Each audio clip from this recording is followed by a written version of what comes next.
Thank you very much. That's very generous. Well, that's good, because I've got a lot to say, and I was trying to squeeze it all into 2 minutes.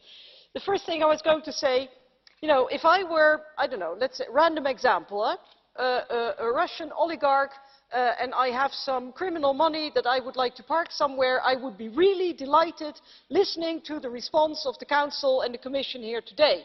Because as we are very busy building up Fortress Europe for people who want to come here to work, we're actually rolling out the red carpet for people who want to come here, get residency permits and citizenship for themselves and for their family. And this is not just about, let's say, state-facilitated corruption and money laundering, and I repeat this, state-facilitated corruption and money laundering, okay? That's what we're talking about. We're also talking about importing a security risk.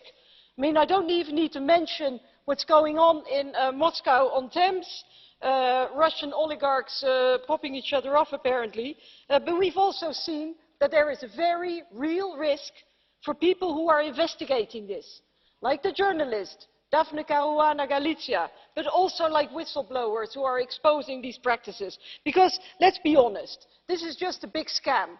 And this is not just in some countries that were mentioned by you commissioners, which, you know, they got a red flag near their names. Even in a country like mine, we have a so-called investor scheme, and it all looks nice, you know, at the front door. But if you look at the back door, there's one big weak spot, and that's the screening of the applicants. Because we know that we are dealing with countries of origin which are known for their corrupt systems. How are we going to verify if the candidates are legit?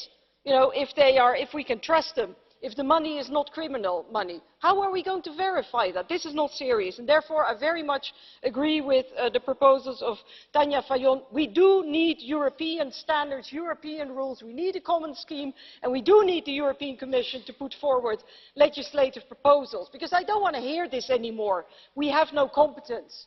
You know, you're legislating in all sorts of areas, concluding agreements where there is no legal basis either, and this is a very serious matter, because there are people here who buy passports not on the black market but legally from governments. So I'm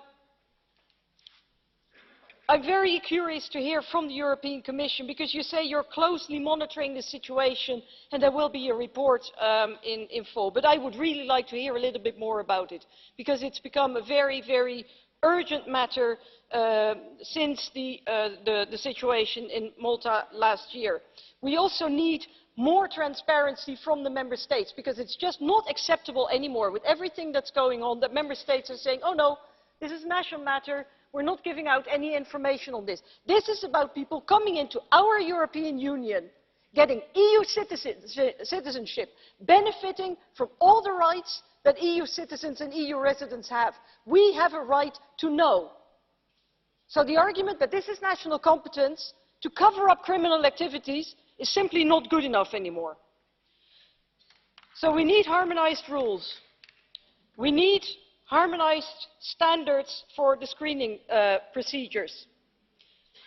We need more transparency, we need more information. But finally, Chair, I also think that we need to stop applying double standards. Because I already mentioned, people who want to come to the European Union to work are treated like criminals. And those who want to come here and park their criminal money are received like kings.